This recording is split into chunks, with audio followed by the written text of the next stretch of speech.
Hey guys, welcome to part B of the cleaning video. So in this one, we're going to do a deep clean of the airbrush.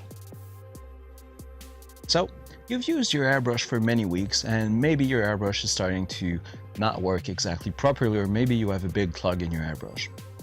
If that's your case, it's time for a deep clean. Basically, we're going to tear apart the airbrush, we're going to clean it, and we're going to rebuild it. And once we're done, your airbrush is going to feel like a brand new airbrush. All right, let's do it. Guys, so before we start, there's a couple of things that we need to talk about. So first, not all airbrush are built the exact same way. So in our case, we're going to be working with the Eclipse, which is different from the one that's right below it. Most airbrush are going to be very similar one from the other, but keep in mind that your own airbrush at home is different from the one that we will be working on, unless you have the Eclipse. So couple of rules: every single time you're working on the tip of the airbrush, if the needle is still in the airbrush, pull back the trigger. So this will prevent you from doing any type of mistakes that will bend your needle or stuff like that. Now, this is what I always do. I've been airbrushing for a couple of years now, and I've never destroyed a needle. So other rules: we're going to screw and unscrew a whole bunch of things. Every single time that you're screwing something back on the airbrush, do not over tight whatever you're screwing on. Another thing that we're going to be doing is that we're going to be using a piece of paper towel, and we're going to use this as work surface. Now, the reason why we're going to do this is that there's going to be many very small parts that we're going to take off of the airbrush, and these small parts, if you just put them on your normal work surface, there's a fairly high risk of them rolling down and going on the floor. It's not going to be good for you to be finding this on the floor. It's just not fun. So the various parts: the very tip is the crown. Then on the Eclipse we have a nozzle cover, and then we have a cover for the part that holds the nozzle. If you're using the Iwata Neo, you only have a crown and a nozzle cap. You do not have the third cover. So on the Eclipse, there's a brass part that holds the basically the nozzle that can be removed, and on the Neo, that part is not there. The nozzle goes right on the main body. Now, the trigger is connected to a valve, and that valve is the valve that allows air to go in the airbrush. There's a couple of things that you have to be very careful about. This is that when you're screwing, say, additional equipment to your airbrush, say a mag valve or anything like that, if you're screwing too much, there's often some O-rings in there. So you run the risk of breaking the O-ring and having the O-ring basically causing problem at the entry of the air for the airbrush. This will normally result in a very spongy trigger, and the airbrush becomes almost unusable there. So if you ever run into this problem, before tearing apart your old airbrush, just have a look at what that actual part looks like and see if you don't have a O-ring in there. Now, the trigger is going to be removed as part of this teardown, and right behind the trigger, there's a piece that screws in that basically is used for the nozzle adjustment. And then the other screw that we have towards the back of the airbrush is a screw that is holding the needle in place. We're going to remove all of that from the airbrush tonight.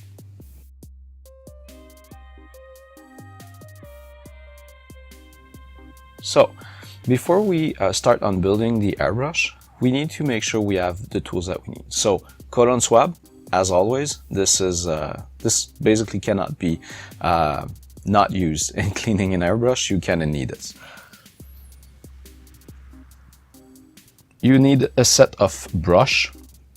So these brushes are really small, and they will go in the various parts of the airbrush, and they will allow you to do a good cleaning of the airbrush itself. You can get that at most hobby store basically the place where you bought your airbrush probably is able to sell you something like that. And lastly, but that one is very important, lubricant, airbrush lubricant. So in this case, I'm using Badger needle juice, and there's a small warning to be have with this, is that that lubricant, the pot itself, often is not super well sealed. So if this goes on the side, you will have some needle juice going out there. So you don't want to have that beside your paintbrush or the paint or anything. So just word of warning, like this, you see I've got a whole bunch of on my fingers. But the bottom line is you very much want to do lubrication on your airbrush, because believe me, once you're done cleaning your airbrush, if you do the lubrication, your airbrush will actually feel like a brand new one. As a matter of fact, if you just bought a brand new airbrush, I would advise for you to actually tear it apart and do lubrication on it, because it will probably feel better even than when the airbrush just comes out of the box brand new. So get back in position here, and we're going to start, pull the trigger, remove the crown. So this is, there's nothing new under the sun here. We are just going to place the parts in the same order that we're removing them. Now this is the nozzle cap, and we are slowly removing it. Note that the needle is pulled back in, and what we see here is the nozzle. This is one of the most expensive parts when you break them, so be extremely careful. So on the Neo, the third cap that is right behind this is not present. The only thing that you have is a nozzle that you unscrew, and once the nozzle is unscrewed, you can take the needle out. Now in our case, we do have an additional cover there that we will be removing. But before that, we're using a small wrench that comes with the airbrush, and we're going to remove the nozzle. So you have to be extremely careful here. The nozzle is a very, very fragile part. You have to be extremely delicate here. And the same thing when you screw it back on. If you're not delicate, you're going to destroy the airbrush.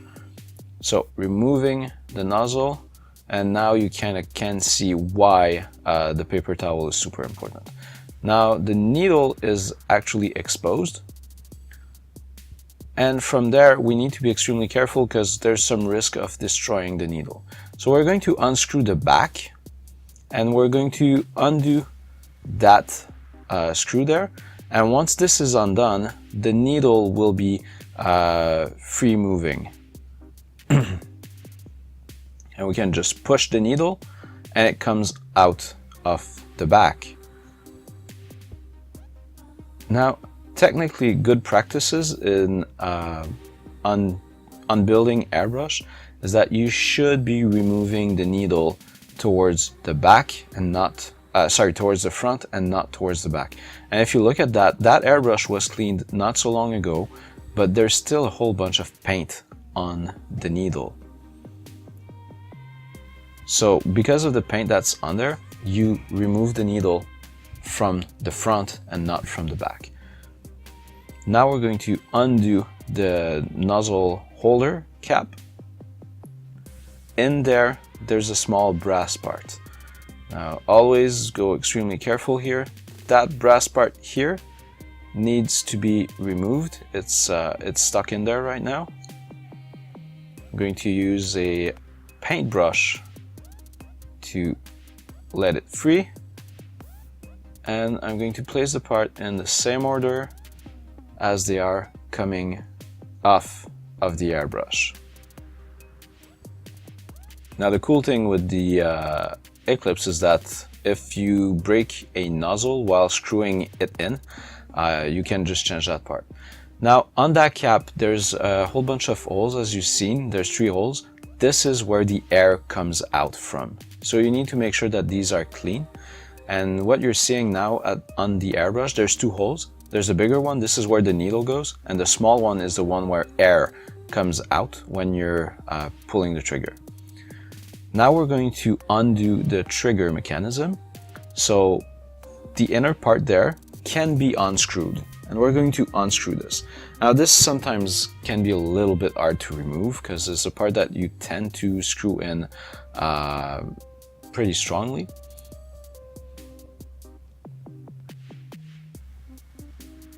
And you have to be careful here because this is actually an assembly.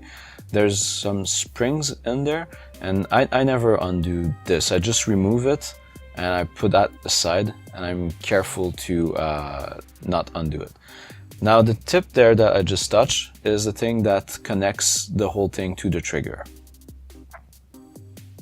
And now the trigger is free to be removed. So the bottom there that you see on the trigger is what pushes on the air valve.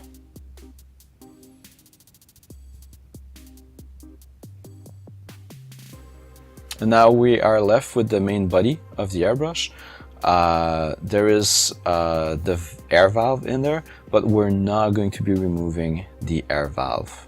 Then the first thing that we're going to clean is the main body of the airbrush. So we're pushing our parts aside and we're going to do some work on the main body of the airbrush.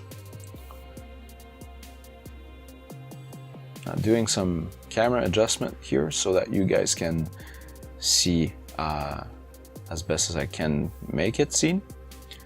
Now we're taking out the brushes,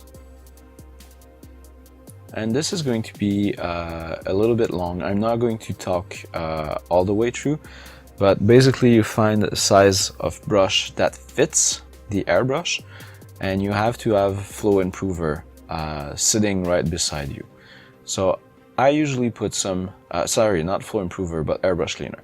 So I usually put some cleaner on the brush, and on the first pass, I'm not allowing the brush to go all the way back in the airbrush.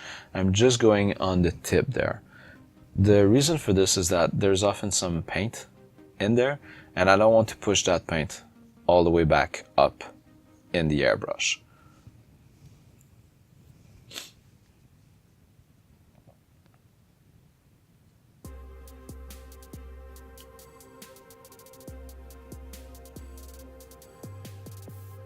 And then very often I will use the cleaner, and I will just rinse the airbrush with the cleaner and allow everything to flow back down on a piece of paper towel.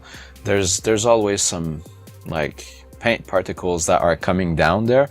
Now again, as I've said multiple times, when I'm cleaning my airbrush, I'm a little bit over the top there, but I never run into issues with my airbrushes. Like, they're always functioning properly.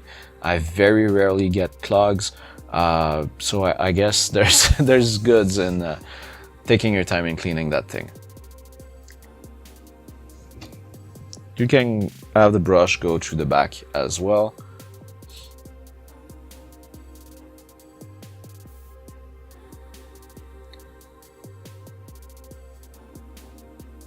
So now the bottom of the cup, in this case, you might not see it on the camera, but the bottom of the cup is very, very dirty.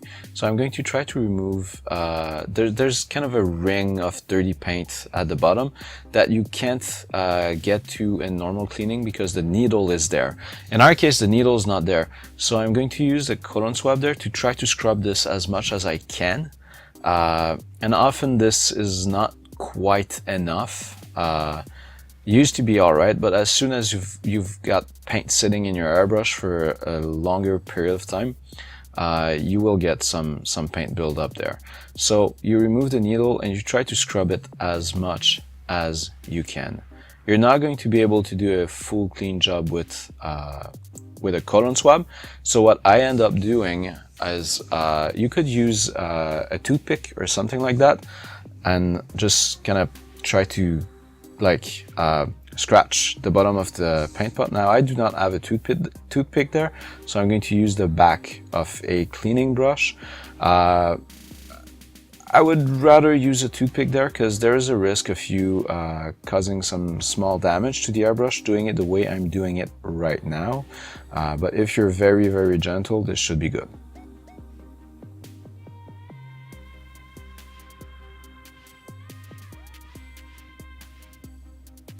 Now you rinse it a little bit more. Back with coat on swab.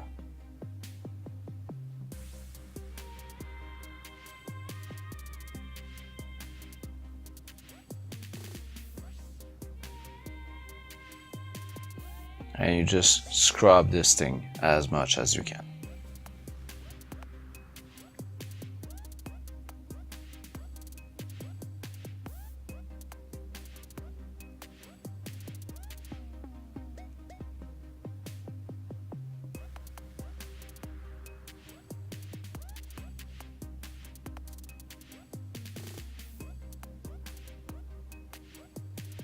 Alright, so now the bottom of the cup is mostly clean.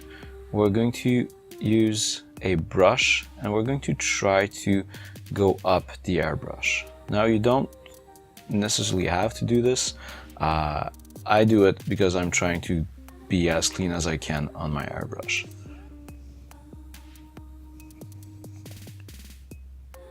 So take that brush, put some cleaner on it again. Even if most of the cleaner end up on your work surface, there's still going to be some in the bristle, so it's still good. Now I'm going to go all the way up where the needle normally goes, and you are going to see the tip of the brush go all the way up. Now remind you that I did not did that originally because there's some paint at the bottom. So this is a brush coming back up, and I'm just going to scrub this thing with that brush. Now, because the airbrush cleaner is a little bit slippery, you will probably have to use a piece of paper towel to be able to hold that brush. So you scrub this as much as you can.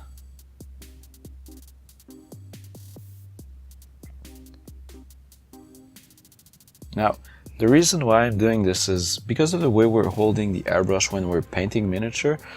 There's some paint that is going up in that place. So by doing this, you basically are able to remove some of it. And you can go through the back as well. Try to remove every piece of gunk that we might have brought up in there. So at this point, the main body of the airbrush is clean and we don't have to work anymore on this. We're going to put the brush aside, but we're not taking them away. We're going to have to use them some more. So now we're going to work on all the other parts. The back of the airbrush never need any cleaning, so I'm just taking it aside. The piece that holds the trigger doesn't need to be clean. Now my trigger itself is a little bit dirty. There's some paint under there, so I'm going to use a cotton swab in cleaning it. And now it's clean. All that we are left is the crown, nozzle cover, the nozzle holder, and the cover for the holder. And we're going to start with that last cover there. Now there's 3 holes in there. Those 3 holes are normally what requires the biggest attention. We're going to use a brush and we're going to scrub this thing still. I'm putting some cleaner right on there. And you're trying to remove as much crap as you can from there. Now the 3 holes sometimes do get some paint in them. So you should try to make these as clean as possible. Now in my case, in this video, I'm going to work with the brushes. There's one of the holes there that is not entirely perfect. If you have a piece like that have very, very small holes that your brushes cannot go in, if you have old needles, You could use an old needle. Do not use your current needle to do this. Only use an old one. You could use an old needle and try to clear the paint out of there. Now in my case, because I'm extremely careful with the way I'm handling my needle, I never broke a needle. So I just try to make this as clean as I can with what I have. And at some point I'm probably going to get some sewing needles or something like that to try to clean that stuff. But my airbrush works properly, even if I have one of these 3 holes that is not quite perfect. So until I actually run into problems there, I'm going to leave that one like that. But I'm still trying to give it some attention in cleaning it. Now this is going to be fast forward a little bit because that part was fairly long when I cleaned it.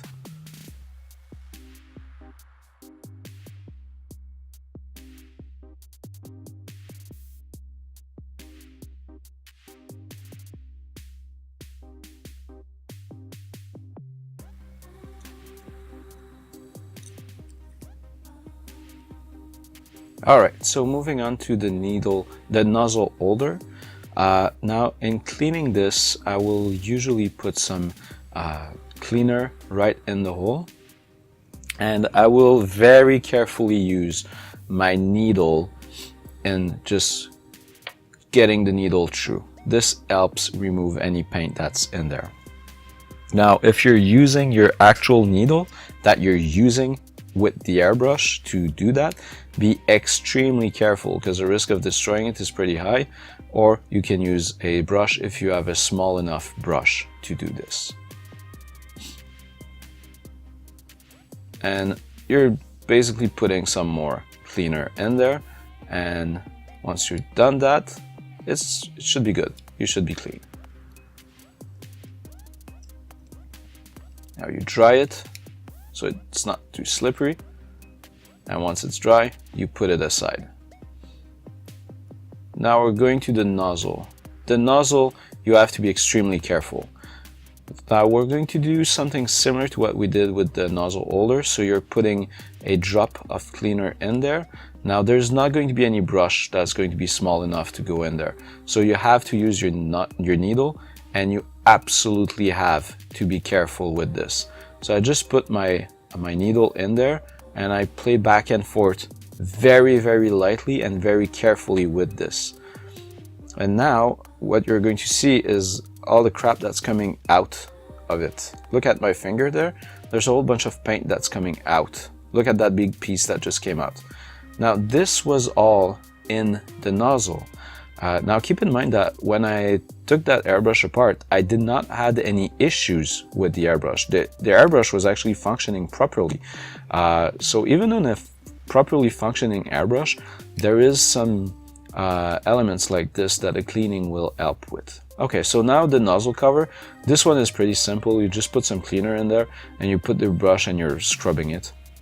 And the crown, even though at the moment it is clean, since we are doing some cleaning, we're just going to use a cotton swab and we're going to scrub it just like we're cleaning it in a normal end of day clean.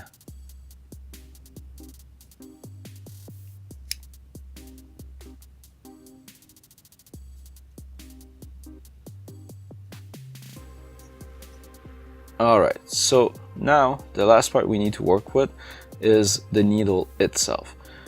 So the first thing we're going to do is that we're going to clean the nozzle. I took a clean piece of paper towel and I tore it in two. On the first part I'm putting some cleaner, and then I'm going to wrap that part around the needle. And it's very important that you're not pushing on the needle, you're just pulling on it, allowing the pointy tip to never be pushed against anything. If you're not careful there, you're going to destroy your needle doing this. So you just scrub it, you make sure that there's no paint left on there, and then once it's nice and dry, put it aside for a second, and we're going to look at how cleaner that needle is at the moment. It's all shiny. Like prior to this, it was all like not nice, and at the moment it's all shiny and bright. Alright, so next thing, we're going to get some needle juice. Now we're going to put some needle juice. This is basically oil. We're going to put that oil right on the needle. And what that is going to do is that is going to allow the airbrush to be lubricated. So the needle will basically move more freely inside of the airbrush. And the other thing is that it will allow protection from paint sticking on the needle. So once you have the needle juice on there, you just very carefully with the other piece of the paper towel, you just allow the oil to be everywhere on that needle. Now you don't want to wipe it, you just want to spread it. Now we're putting the needle aside and we're going to start moving on to putting the airbrush back together.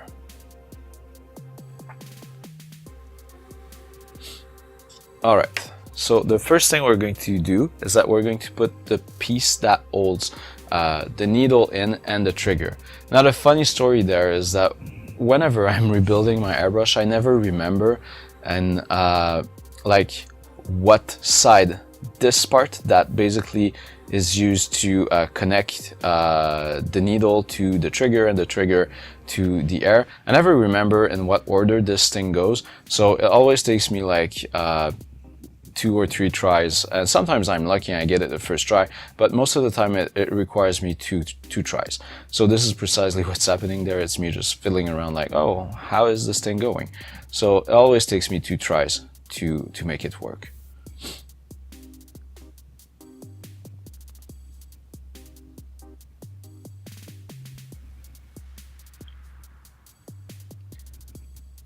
And then you just put the trigger in there.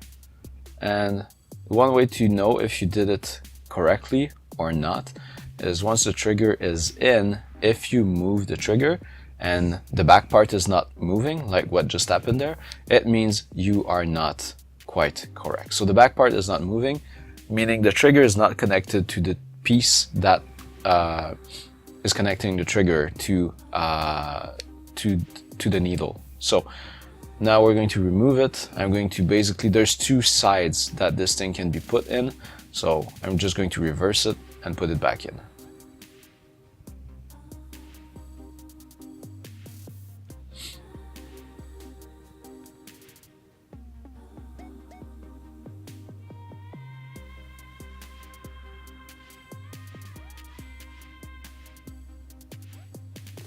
All right, now screwing this in. Putting the trigger. The trigger you just push down the hole and it is going to be held there tight by the part that we are screwing and basically by how this thing is built down there.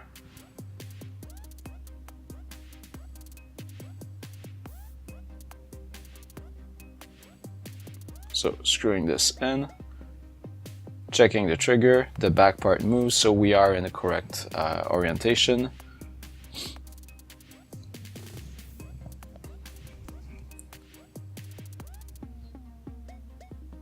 Screwing everything in, and then we're going to put the back screw in. That screw is super important, do not forget it. This is what holds the needle in place. And in my case, I'm just screwing this all the way in. Alright, so this is correct, the trigger works. The trigger is super smooth right now.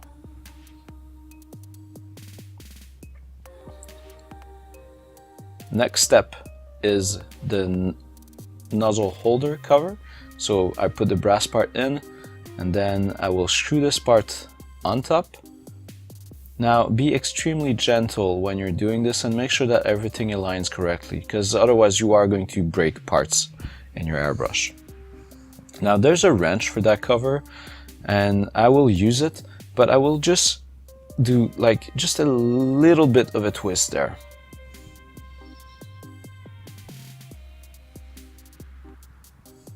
Not more than that. This is an airbrush, it's a precision tool. You don't need to screw things like crazy. Now screwing the nozzle in there, be extremely careful. If something does not feel right, do not push it and try it again. Now, this is a very small part. It's really hard to screw this in. Be careful. If it doesn't look good, if it's not straight, if it's not, basically, if something feels wrong, stop and redo what you are doing. Now, there's a small wrench that goes with that as well. So same rule apply. You do not want to tighten this thing like crazy. You just put the wrench on it and you just give it a very small twist. You don't need more than that. Okay, so now that we have the nozzle in, we're going to put the nozzle cover to protect the nozzle. So at the moment, once that cover is on, risks of breaking the nozzle are really low. So we can start being less careful around the airbrush. Now we're going to put the needle in because the nozzle is in and basically we're almost done. So the needle comes in the back and you need to be extremely careful in how you're guiding it. This is one of the steps where breaking the needle can happen. And you push it all the way down, but do not be hard on it. You're going to see the needle come out the back, and once it's coming out the back, you just tap the back of the needle, just like this. You just tap it very gently, and then you're screwing this in place so that the needle holds properly. Now you're validating that everything works. If you've done it properly so far, your airbrush should feel pretty nicely. Now there was a paint particle there, so pulling the needle, screw the crown on there. Now airbrush assembly is almost done. We put the back cover. There's a lot of people that don't use the back cover, they remove it. However, I myself once nearly poked my eyes with the back of the needle because I was doing this, and since that day I started putting that cap back on, and I know I am not the only one who almost poked themselves with that thing, so I always put the cover back on. Now we're just cleaning the whole thing and the airbrush is rebuilt. If you use the trigger, it should feel like a brand new airbrush, but we are not quite done yet. So what we're going to do is that we are going to plug the airbrush on the air hose and we're going to validate that it works properly. Now initially there's still some cleaner in there, so when you plug the air, if you push on the trigger without pulling it, so basically with like not putting paint in there, you're going to see liquid come out. Now this is normal, no worries, it's just like all the cleaner coming out of there. So you're plugging it on the hose, you're putting some cleaner in it, and initially, as I said, when you're pushing some air, there's going to be some liquid coming out. At some point this will stop. If it doesn't stop, this means that your needle is not sitting properly on the nozzle. So this is what you're seeing there. And now there is nothing, like you can't hear it, but there is no liquid anymore. So that means that the needle sits properly in the nozzle, and if there was still liquid coming out from there after a while, basically the airbrush needs to be readjusted. The needle adjustment is not quite correct. All right. So from there, what you're going to do is that you're going to use the cleaner that's in the airbrush, and you're going to basically check on your work surface to make sure that it is working properly. So with this, cleaning our airbrush is actually done, and our airbrush now feels like a brand new Airbrush. So if you've got any questions, please let comments down below or get in touch with me on my other social networks, so Patreon, Instagram, wherever you want to get in touch with me. And I'll try to answer any questions that you guys might have. So I hope that you guys learned something, and well, let's clean these airbrush. Honestly, it's going to be pretty worth it. Once your airbrush is clean, you're going to have a feeling like you're painting with a brand new airbrush. So all right, until next video, thank you for watching, and I'll see you later.